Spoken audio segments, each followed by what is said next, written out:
एक छोटा सा गांव था, वहां पर एक आदमी पहाड़ पर पत्थर तोड़ने का काम करता था। उसको अपनी जिंदगी से कोई गिला शिकवा नहीं था।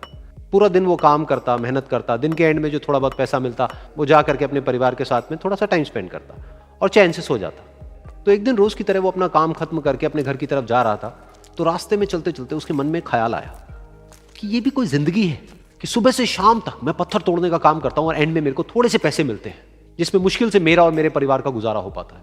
काश कुछ ऐसा हो जाए कि कहीं से मुझे कोई ऐसी शक्ति मिल जाए कि जो भी मैं चाहता हूं वो सच हो जाए। वो अपने घर पर गया, उसने खाना खाया, लेकिन उसका ध्यान खाने की तरफ नहीं था। उसके दिमाग में यही ख्याल चल रहा था।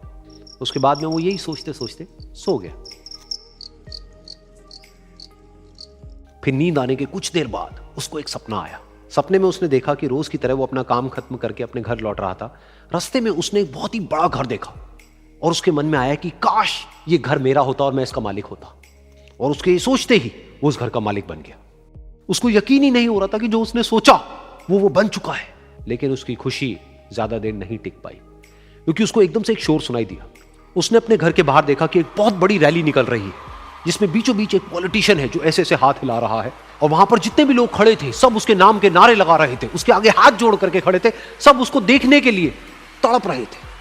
तब उसको यह एहसास हुआ कि मैं कितना छोटा हूं उसके आगे। और फिर उसके अंदर से एक ख्याल उठा कि काश मैं ये पॉलिटिशियन होता और मेरे पास भी इतनी ही पावर होती जितनी कि इसके पास में है। बस उसका इतना सा सोचने की देर थी, वो पॉलिटिशियन बन गया। उसकी खुशी का ठिकाना नहीं था, क्योंकि उसके आसपास में हजारों लोगों की भीड़ थी और सब उसको देखने के लिए तरस रहे थे, तड़प रहे थे। लेकिन उसकी ये खुशी भी ज्यादा देर नहीं टिक पाई। धूप बहुत ही तेज थी और उस पॉलिटिशियन को आदत नहीं थी इतनी गर्मी में रहने की। तो उस धूप की वजह से उसको चक्कर आ गए और वो बेहोश होकर के गिर गया। फिर उसको एहसास हुआ कि ये पॉलिटिशियन सबसे ताकतवर नहीं है, ये जो सूरज है ये सबसे ताकतवर है।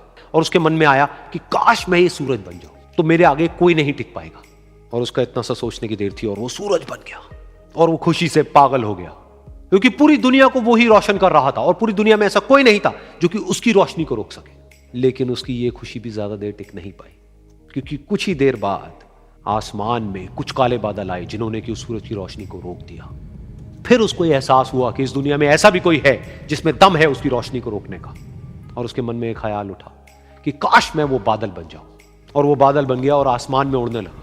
उसको ऐसा लगा कि मैं आसमान में उड़ रहा हूं और अब मैं जहां चाहे वहां जा सकता हूं।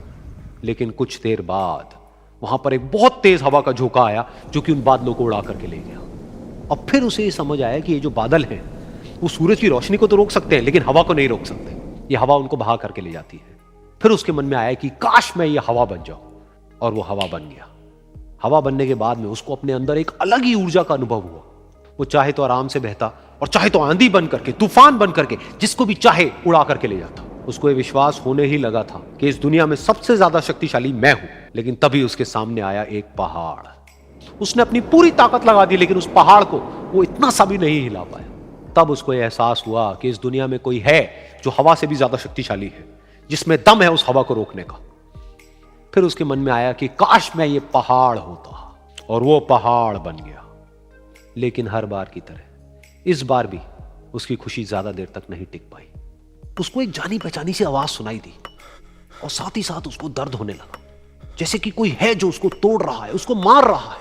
तो दर्द से वो चीखने लगा और उसके मन में आया कि काश मैं वो बन जाऊं क्योंकि इस पहाड़ को तोड़ने का दम रखता है।